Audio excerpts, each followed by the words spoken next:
Everyone, welcome back to JRF Adda. स्वागत है आप सभी का हमारे डिकोडिंग सोशियोलॉजी सीरीज के एक और नए इंपॉर्टेंट सेशन में, जहां आज हम इमैनुअल वॉलेस्टीन का वर्ल्ड सिस्टम थ्योरी पढ़ने वाले हैं। यूनिट 6 के पर्सपेक्टिव से ये बहुत ज़्यादा इंपॉर्टेंट थ्योरी है। कई बार यहाँ से डायरेक्टली क्वेश्चन आपसे पूछे जाते हैं। तो चलिए बिना किसी डिले के अपना सेशन स्टार्ट करते हैं।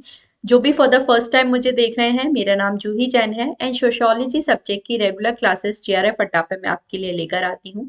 अगर आप सिस्टमेटिक तरीके से स्ट्रक्चर्ड वे में तैयारी करना चाहते हैं तो कोर्सेज भी यहाँ पर आपके लिए ऑलरेडी रन करते हैं। Paper 1, paper 2 and paper 1 plus paper 2 sociology का कंप्लीट कोर्स यहाँ पर आपको मिल जाता है। 6 मंथ्स वैलिडिटी के कोर्सेज भी हैं जहाँ ये सारे फीचर्स आपको मिल जाते हैं एंड 12 मंथ वैलिडिटी के कोर्सेज भी आपके लिए अवेलेबल है, जहाँ पर ये सभी चीज़ें आपको बहुत मिनिमल कॉस्ट में और बहुत अच्छी क्वालिटी में प्रोवाइड किया जाता है। तो अगर आप अच्छे से यूजी नेट्स की तैयारी करना चाहते हो, जेआरएफ क्लियर करना चाहते हो, तो आप हमारे इस कोर्स को ज्वाइन कर सकते हो। तो चलिए आज के सेशन की तरफ हम लोग बढ़ जाते हैं। वर्ल्ड सिस्टम थियरी के बारे में हम लोग पढ़ने वाले हैं। तो हमेशा की तरह पहले कुछ बेसिक पॉइंट्स हैं जो हम इस थियरी से रिलेटेड देखेंगे। फर्स्ट चीज जो आपको ध्यान रखनी है, सबसे पहला जो क्वेश्चन आपसे बनता है वो यही है कि वर्ल्ड सिस्टम थियरी दी किसने है। तो इमैनुअल वॉलेस्टीन ने ये थियरी दी है। 1 मार्क्स का क्वेश्चन तो आपसे डायरेक्टली भी यहाँ पे पूछ लिया जाता है या मैच द कॉलम में इस टाइप के क्वेश्चन आ जाते हैं। तो फर्स्ट चीज तो हमें ये पता होनी चाहिए। अब जो नेक्स्ट इंपॉर्टेंट चीज है जो आपको पता होना चाहिए वो ये है कि वर्ल्ड सिस्टम थियरी से रिलेटेड 2 इंपॉर्टेंट बुक्स हैं हमारे इमैनुअल वॉलेस्टीन की, और ये जो बुक्स हैं इनके नेम भी कई बार पूछे जाते हैं, तो इनका नेम आपको पता होना चाहिए। 1974 में उनकी एक बुक पब्लिश हुई थी जिसका नेम है the rise and future demise of the world capitalist system. Next हमारी उनकी एक और इंपॉर्टेंट बुक पब्लिश हुई थी 1976 में, the modern world system, capitalist agriculture and the origins of the European world economy in the 16th century. तो most importantly जो names हैं आपको इनके पता होने चाहिए, और ये जो नेम्स हैं आप इंग्लिश में ही याद करो तो वो आपके लिए ज्यादा बेटर होगा, क्योंकि इसी तरह से आपको पूछे जाते हैं। तो फर्स्ट चीज तो है आपको ये जो 2 बुक्स हैं इनका नेम याद रखना है एंड किस ईयर में ये पब्लिश हुई थी ये भी आप ध्यान रख सकते हो। अब आखिरकार इमैनुअल वॉलेस्टीन की वर्ल्ड सिस्टम थियरी किस बारे में हमारी बात करती है। तो फर्स्ट चीज तो ये है, ये जो वर्ल्ड सिस्टम थियरी है वो हमें रिलेशनशिप बताती है डेवलप्ड एंड डेवलपिंग कंट्रीज में किस तरह का रिलेशनशिप है उसके बारे में ये हमें बताती है। तो सबसे फर्स्ट चीज तो आपको यही ध्यान रखनी है, वर्ल्ड सिस्टम थ्योरी हमें बताती है कि जो डेवलप्ड कंट्रीज हैं जैसे जापान वगैरह है, अमेरिका है, और जो डेवलपिंग कंट्रीज हैं इंडिया है हमारा, उनके बीच में किस तरह का रिलेशनशिप है। नेक्स्ट जो इंपॉर्टेंट कंसेप्ट आपको इस थियरी के बाद में याद रखना है,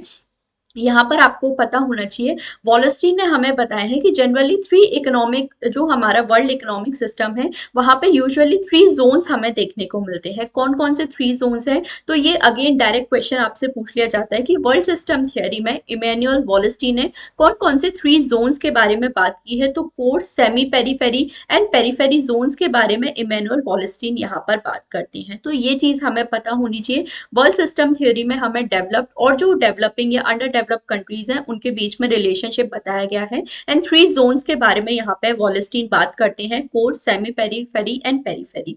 अब ये जो जोन्स है इनका मतलब क्या है, तो ये इस पिक्चर से आप लोग बहुत अच्छे से समझ सकते हो। तो कोर कंट्रीज में क्या आती हैं, जो हमारी डेवलप्ड कंट्रीज हैं जैसे अमेरिका है, जापान है, ये सारी डेवलप्ड कंट्रीज हैं। यहाँ पे बहुत ज्यादा इंडस्ट्रियलाइजेशन अच्छे लेवल पे होता है, सारे गुड्स एंड सर्विसेज बहुत टॉप लेवल पे यहाँ पे बनाए जाते हैं। तो ये जो कोर कंट्रीज हैं वॉलेस्टीन ने अपनी थियरी में बताया है हमारे पेरीफेरी और जो सेमी पेरीफेरी कंट्रीज है उनको एक्सप्लॉइट करती हैं हमारा। और यहाँ पे इस पिक्चर में आप देख सकते हो जो पेरीफेरी कंट्रीज है, मतलब जो अंडर डेवलप कंट्रीज है हमारी, जहाँ पर रिसोर्सेज तो ज्यादा हैं बट वो अपना उतने अच्छे से यूज नहीं कर पाती। तो ये जो कोर कंट्रीज है इस चीज का बेनिफिट उठाती हैं, और ये जो कोर कंट्रीज है हमारी पेरीफेरी नेशंस है या जो सेमी पेरीफेरी नेशंस होते हैं वहां से चीप लेबर और जो रॉ मटेरियल है वो लेकर जाती हैं अपनी कंट्रीज में, और फिर यहाँ से वो अपनी कंट्रीज में, क्योंकि यहाँ पे इंडस्ट्रीज वगैरह बहुत ज्यादा डेवलप्ड हैं, तो यहाँ पे वो ये जो रॉ मटेरियल्स हैं उनका यूज करके हाई क्वालिटी फिनिश प्रोडक्ट्स बनाती हैं, और ये जो प्रोडक्ट्स हैं इन्हें हाई प्राइस में हमारा यही पेरीफेरी कंट्रीज में सेल किया जाता है। तो आप देखो इस तरह से एक्सप्लॉइटेशन हमारा किया जाता है जो कोर, जो डेवलप्ड कंट्रीज हैं उनका अंडर डेवलप्ड कंट्रीज का इस तरह से एक्सप्लॉइटेशन किया जाता है कि आप उन्हीं का रॉ मटेरियल देकर उनसे मतलब बहुत चीप लेबर आप उनसे ले रहे हो, रॉ मटेरियल्स आप बहुत चीप अमाउंट में ले रहे हो, फिर बाद में अपने जो भी हाई प्रॉफिट गुड्स हैं या आप उनके हाई कॉस्ट जो गुड्स हैं वो आप उन्हीं के कंट्रीज को हमारा सेल कर रहे हो। तो इस तरह से वॉलस्टीन बताते हैं कि जो कोर कंट्रीज हैं वो हमारा पेरीफेरी कंट्रीज का बहुत ज्यादा एक्सप्लॉइटेशन करती हैं। तो ये तो दो मेन स्टेज हो गई। इसके बाद में एक बीच का हमारा और स्टेज आता है जो है सेमी पेरीफेरी कंट्रीज। तो सेमी पेरीफेरी कंट्रीज ऐसी होती हैं जिनका एक्सप्लॉइटेशन कोर कंट्रीज द्वारा किया जाता है, जैसे जो डेवलपिंग नेशंस हैं, जैसे इंडिया वगैरह को हम लोग इसमें ले सकते हैं। सेमी पेरीफेरी कंट्रीज में जो डेवलपिंग कंट्रीज हैं, बहुत सारे इंडिया से जो रॉ मटेरियल्स हैं वो डेवलप कंट्रीज मतलब कोर कंट्रीज में लिए जाते हैं।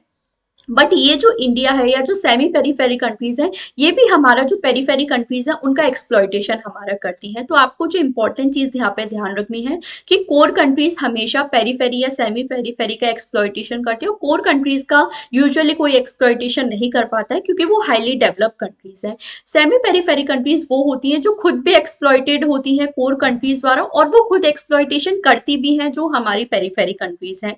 ये चीज ध्यान रखनी है। जो हमारी डेवलपिंग कंट्रीज सेमी पेरीफेरी में आ जाती हैं, और जो पेरीफेरी कंट्रीज होती हैं जैसे जो अंडर डेवलप्ड हमारी कंट्रीज हैं जहां पर रिसोर्सेज तो बहुत ज्यादा है बट वो खुद उतने अच्छे से उनका यूज नहीं कर पाते हमारे, तो वो अंडर डेवलप्ड कंट्रीज। तो पेरीफेरी कंट्रीज हमेशा सिर्फ एक्सप्लॉइटेड ही होती है, मतलब दूसरों के द्वारा इन्हें एक्सप्लॉइट किया जाता है, बट ये कभी भी किसी और कंट्रीज का एक्सप्लॉइटेशन नहीं कर सकती। तो ये आपको थ्री इंपॉर्टेंट चीजें हैं जो वर्ल्ड सिस्टम थियोरी के बारे में ध्यान रखें। बस ये सिंपल सा डायग्राम है जो आपको पता होना चाहिए, तो आप इजीली 2 मार्क्स यहाँ से अपने सिक्योर कर सकते हो। ये चीज आपको पता होनी चाहिए। अब एक बार इनका ब्रीफ डिस्क्रिप्शन भी हम लोग देख लेते हैं। तो कोर कंट्रीज ऐसी होती हैं जो हेजीमनी एक तरह से अपना रूल, सारी जो चीजें हैं उनको कंट्रोल करके रखती हैं। सारे जो भी रिसोर्सेज हैं और लेबर है वो पेरीफेरी कंट्रीज से लेकर जाती है और उन्हें एक्सप्लॉइट करती हैं। और कोर कंट्रीज को कभी भी कोई हमारा जो अदर कंट्रीज है वो एक्सप्लॉइट नहीं कर सकती। तो ये हमारी कोर कंट्रीज होती है। नेक्स्ट हम लोग देखें, सेमी पेरीफेरी कंट्री वो होती हैं जो कोर कंट्रीज द्वारा एक्सप्लॉइट की जाती हैं, और ये हमारा पेरीफेरी कंट्रीज को एक्सप्लॉइट करने के लिए भी एबल होती हैं।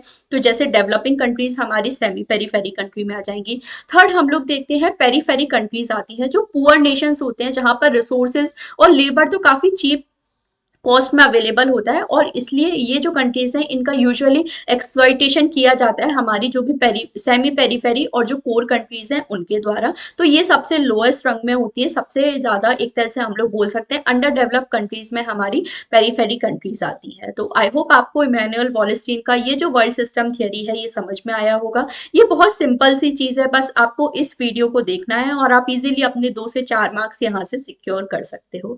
तो आई होप आज का ये सेशन आपको समझ में आया है। अगर सेशन समझ में आया है तो मैं ये एक्सपेक्ट कर रही हूँ कि आप लोग मुझे इस क्वेश्चन ऑफ द डे का आंसर भी जरूर कमेंट सेक्शन में करके बताओगे, और मुझे ये भी जरूर बताना कि ये जो सीरीज है वो आपकी कैसी लग रही है। अगर आप लोग अपना इंटरेस्ट बना के रखोगे, मुझे इसी तरह कमेंट करके बताते रहोगे, तो मैं और अच्छे अच्छे टॉपिक्स पर आपके लिए वीडियो लेकर आती रहूंगी। तो होमवर्क में सभी लोग मुझे इस क्वेश्चन का आंसर जरूर करके बताएंगे। कॉमेंट प्लीज जरूर करिएगा, आपको जो भी अच्छा लग रहा हो, बुरा लग रहा हो, जरूर मुझे बताना। तो फिर मैं उस चीज को, अगर बुरा लग रहा है तो इम्प्रूव करने की कोशिश करूंगी, और अगर अच्छा लग रहा है तो इसी तरह से और नए कंसेप्ट आपके लिए लेती आती रहूंगी।